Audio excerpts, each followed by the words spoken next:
ஒருவனுக்கு ஞானம் வாய்க்கிறது என்று சொன்னால் அங்கே சக்தியினுடைய அருள் இருக்க வேண்டும். சக்தி உபாசகர்களுக்குத்தான் ஒரு கலைகளிலே தேர்ச்சி பெறுவதற்கான அந்த ஆற்றல் கிடைக்கும்.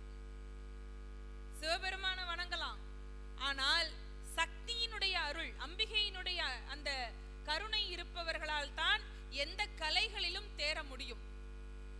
காளிதாசர் எப்பொழுது காளியினுடைய அருளை பெற்றாரோ அதற்கு பிறகுதான் ஞானஸ்தனாக மாறினார். கவி சக்கரவர்த்தி கம்பர் எழுதியது ராமாயணமாக இருந்தாலும் மிகப்பெரிய காளி உபாசகர். மகாகவி பாரதி உலகத்தில் உள்ள எல்லா மத கடவுளையும் பாடியிருந்தாலும் மகாகவி பாரதி மிகச்சிறந்த சக்தி உபாசகர்.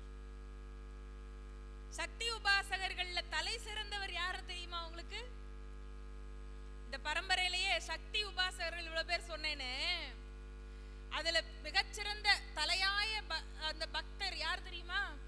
சக்தியினுடைய முதல் பக்தர் சிவபெருமான். நிஜம், சிவபெருமான் தான் சக்தியினுடைய முதல் பக்தர்.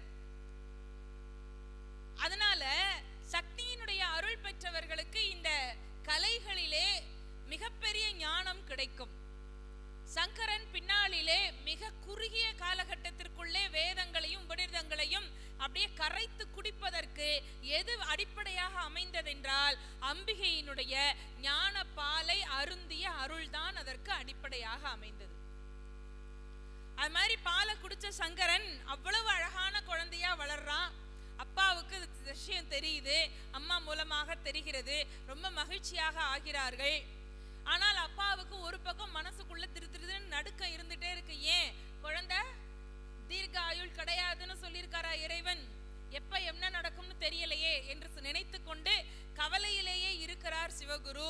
அந்த கவலையிலேயே தந்தை சிவகுரு ஒரு நாள் சிவலோக பதவி அடைந்து விடுகிறார். தந்தை சிவலோக பதவி அடையும் பொழுது குழந்தை சங்கரனுக்கு வயது 4. வயிற்றுச்சல்ல புள்ள போயிடுவான்னு கவலைப்பட்டு அவருக்கு என்ன மனசுக்குள்ள தோணிச்சான், வியாக்கியானஸ்தர்கள் எழுதுறாங்க, என்ன தோணிச்சான் அவருக்கு, நம்ம ஒருவேளை இருந்து பிள்ளை டப்புன்னு போயிட்டான்னா அந்த நீர்க்கடனை எல்லாம் பிள்ளைக்கு அப்பா பண்றது மாதிரி கொடுமை எதுவுமே கிடையாதுங்க. வயிற்றெரிச்சல் கொடுமை அதெல்லாம். அதனாலதான் ராமாயணத்துல இந்திரஜித்தன் இறந்த பொழுது ராவணேஸ்வரன் அழுதான்னு 10 தலையும் 10 விதமான துக்கத்தை வெளிப்படுத்தியதுன்னு கம்பர் உருகி உருகி உருகி உருகி எழுதியிருப்பார். சரிங்களா? அப்படி ஒரு உருக்கம். அது என்ன கவி சக்கரவர்த்திக்கு அங்க போய் அப்படி ஒரு உருக்கம் வந்தது என்றால், கம்பருக்கு அவர் பிள்ளை அம்பிகாபதி அவர் ஆயுளுக்கு முன்னாடி போயிட்டான் பாத்தீங்களா, அந்த புத்திர சோகத்தை காவியத்திலே ராவணன் வாயிலாக எழுதி தீர்த்து கொண்டார் என்று ஐயா மாப்போசி அவர்கள் எழுதுகிறார்கள். நான் எழுதல, நான் படிச்சதை சொல்றேன். ஐயா மாப்போசி எழுதுகிறார். இதுல என்ன வைத்தறிச்சல்னா, அவர் வாழ்க்கையிலும் அதே போல ஒரு துன்பம். அதனால இந்திரஜித்தன் இறந்த அந்த சோகத்தை விலாவாரியா மேடையில பேசுவார் அவரு. தசரத சக்கரவர்த்தி அவ்வளவு பெரிய ஆட்சியாளன், பெரிய மகா பிரபு, பெரிய சக்கரவர்த்தி, 10 திசையிலையும் தச திசைகள்லயும் ரதம் ஓட்டுறதுனால தான் அவனுக்கு தசரதன்னு பேரு.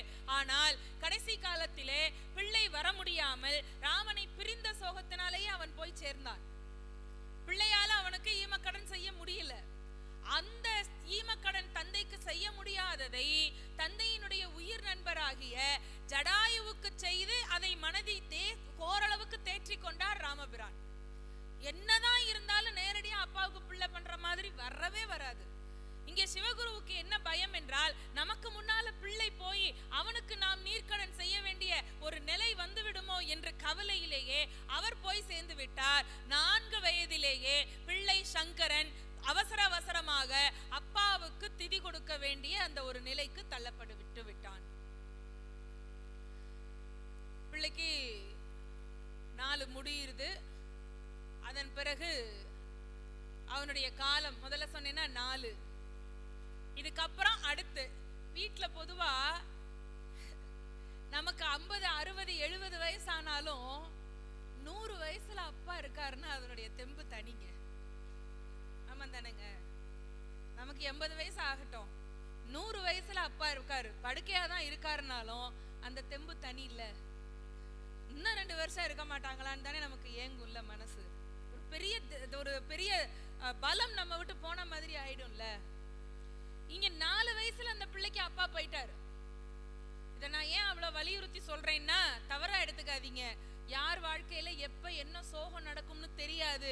ஆனானப்பட்ட அவதார புருஷர் சங்கரருடைய வாழ்க்கையிலேயே இப்படி நடந்திருக்கிறது என்றால், நம்ம வீடுகள்ல எல்லாம் இழப்பு ஏற்பட்டால் எல்லாம் சிவன் செயல் கடந்து போய்கிட்டே இருங்க. வேற என்னமா பண்றது? அதனால 4 வயசுக்கு அப்புறமா சங்கரனுக்கு அடுத்த ஒரு நிலை. குடும்பத்துல முடிவெடுக்க வேண்டிய பெரியவங்க அங்கே குடும்பத்தை விட்டு இழந்துட்டாங்க அப்படின்னா, அடுத்த நிலையில இருக்கிற மூத்த பிள்ளைக்கு அந்த சுமை வந்து சேரும். அது வசதி இருந்தாலும் இல்லாட்டாலும் அடுத்து என்ன பண்றதுன்ற முடிவு எடுக்கிறது இருக்கு பாருங்க, அங்கதான் பகவான் நம்மள பெருசா சோதிப்பான். அது மாதிரி சங்கரன் ஒற்றை பிள்ளை, அம்மாவை வேற பார்த்துக்கணும், பிள்ளைக்கு ஒன்றும் தெரியல. ஆரியாம்பிகைக்கு ரொம்ப கஷ்டம்.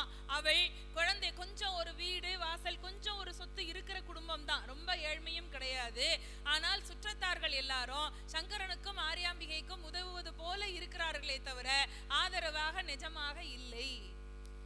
இந்த சொத்தை எப்படியாவது பறிச்சுக்கலாமான்னு தான் நினைக்கிறாங்க. இப்படி போய்கொண்டிருக்கிற காலகட்டத்திலே சங்கரன் அதன் பிறகு அவனுடைய வாழ்க்கையிலே ஒரு பெரிய மாற்றம் வருகிறது. குருகுல வாசத்திற்கு போகின்றான். குருகுல வாசம்னா இப்ப இருக்கிற ரெசிடென்ஷியல் ஸ்கூல்லாம் கிடையாது.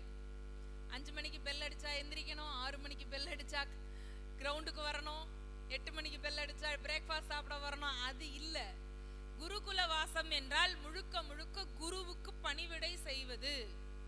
குரு பத்தினியை தன்னுடைய தாயாக மதித்து, தான் வீட்டுல தன் தாய்க்கு எப்படி நாம உதவியா இருப்போமோ அது போல அவர்களுக்கு உதவியாக இருப்பது.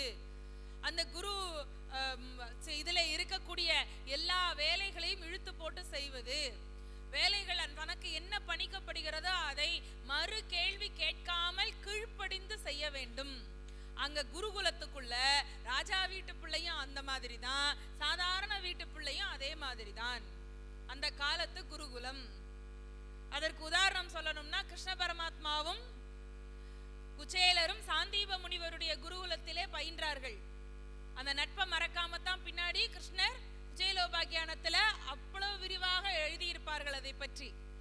அப்ப பெரிய மன்னன் பிள்ளையாக இருந்தாலும் சரி, சாதாரண ஏழை குடும்பத்து பிள்ளையாக இருந்தாலும் சரி, குருவிற்கு முன்னால் எல்லோரும் சமம். அதனால் தான் குருவும் தெய்வமும் ஒன்று. தெய்வத்திற்கு முன்னால் எல்லா குலமும் சமம் என்பது போல பிள்ளை சங்கரனும் அங்கே போய் படிக்கின்றான். குருவுக்கு எப்ப தோணுகிறதோ அப்பதான் உட்கார்ந்து உபதேசம் பண்ணுவாரு. காலையில 8 to 10 மேக்ஸ் பீரியடு, 10 to 12 இந்த பீரியடு அதெல்லாம் கிடையாது. அவருக்கு இன்னைக்கு விடிய காலையில 5 மணிக்கு பாடம் சொல்லி கொடுக்கணும்னு தோணுச்சுன்னா, ஏன் வாங்கடா உட்காருங்கடான்றுவார். உபதேசத்தை ஆரம்பிப்பார். திடீர்னு 2-3 நாளைக்கு உபதேசமே இருக்காது, வெறும் கைங்கரியமா போகும். இப்படியெல்லாம் போய்கொண்டிருக்கும். ஆனால் அந்த நேரத்திலே இந்த குருகுலத்தில் இருக்கக்கூடிய பிள்ளைகளுக்கு ஒரு முக்கியமான கடமை. அது என்னன்னா, பிக்ஷை எடுத்து உண்ணுவது. நாள்தோறும் கிரகஸ்தர்களுடைய வீட்டுக்கு போய் வாசல் நின்று பவதி பிக்ஷாந்தேகின்னு சொல்லி 7 வீட்டுல தான் கேட்கணும். அதுவும் ஒரு கட்டுப்பாடு. 7 இடத்துல போய் கேட்கணும். அந்த 7 இடத்துக்குள்ள ஏதாவது கிடைச்சாதான் உண்டு. கிடைச்சதை கொண்டு வந்து குருபத்தினிகிட்ட கொடுக்கணும். அவங்க அதை அமுதமாக சமையல் பண்ணி தலிகை பண்ணி தருவாங்க. 7 வீட்லயும் எதுவும் கிடைக்கலன்னா கையை வீசிட்டு வர வேண்டியதுதான். யாரையும் தட்டி குடுன்னு கேட்கிற பழக்கமெல்லாம் முடியாது. இது ஏன் அந்த பவதி பிக்ஷாந்தேகி வைத்தார்கள் என்று சொன்னால், பெருமக்களே, வளர வளர பொருளாதாரம் கூடினால் ஒரு ஆணவம் வரும். படிக்க படிக்க அறிவு கூடினால் அதிலே ஒரு ஆணவம் வரும். உடல் வளர தெம்புல, எனக்கு உடம்புல தடகாத்திரமா இருக்கேன், எவன் வந்தாலும் குத்திப்பிடுவேன் வெட்டிப்பிடுவேன், இதுல ஒரு கர்வம் வரும். இந்த உடல் ஆரோக்கியத்துல வர்ற தெம்புங்கிறது 45 வயசு 50 வயசுக்கு மேல தானா இறங்கிடும். சரிங்களா? பணம் இருக்கு பாருங்க, பொருளாதாரத்துல வர்ற ஆணவம்ங்கிறது 2 பேர்கிட்ட ஏமாந்தா தன்னை போல அது ஓடி போயிடும். சொத்து பத்துல எவனாவது ஏமாத்துவான், அல்லது பிசினஸ்ல கூடவே இருக்கிறவன் நம்மளுக்கு டாட்டா கட்டிட்டு போயிடுவான் பாருங்க. யாராவது ஒருத்தங்கிட்ட அடி வாங்கினாலே பணத்தினுடைய அந்த பொருளாதார அளவு குறைஞ்சிச்சுன்னா அந்த பணத்தால வரக்கூடிய ஆணவம் போயிடும். ஆனால் போகாத ஒண்ணு எது தெரியுமா? படிச்சதுனால வரக்கூடிய ஆணவம். ரொம்ப கல்வி கத்துட்டா ஒரு ஆணவம் வருங்க. அந்த கல்வியினால வரக்கூடிய ஆணவம் அவ்வளவு சுலபமா போயிடாது. அதனாலதான் கல்வி கற்க தொடங்கும் பொழுதே குருகுலத்துக்குள்ள நீ ஒன்னும் அவ்வளோ பெரிய ஆளெல்லாம் கிடையாது, போ 7 வீட்டுல இருந்து பவதி பிக்ஷாந்தேகி கேட்டு கூனி குறுகி ஒருத்தன் வீட்டு வாசல்ல நின்னு பணிஞ்சு ஒரு பொருளை வாங்குவது என்றால் அந்த ஏழ்மையினுடைய நிலை என்ன என்பதை உணர்ந்து வா என்பதற்காகத்தான் பிக்ஷைக்கு அனுப்புகிறார்கள். இல்லைன்னா சாப்பாடு போட முடியாம கிடையாது. பிள்ளைகளுக்கு அந்த பணிவு வேண்டும். ஒருத்தங்கிட்ட போய் நின்று பணிந்து நிக்கிறதுனா என்னன்னு தெரிய வேண்டும்.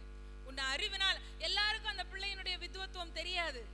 ஆனால் எல்லாரும் ஒரே மாதிரி அவனை நடத்தவும் மாட்டாங்க. ஒரு வீட்டுல அன்பாக கொடுப்பாங்க, ஒரு வீட்டுல போப்போன்னு விரட்டுவாங்க. இந்த உலக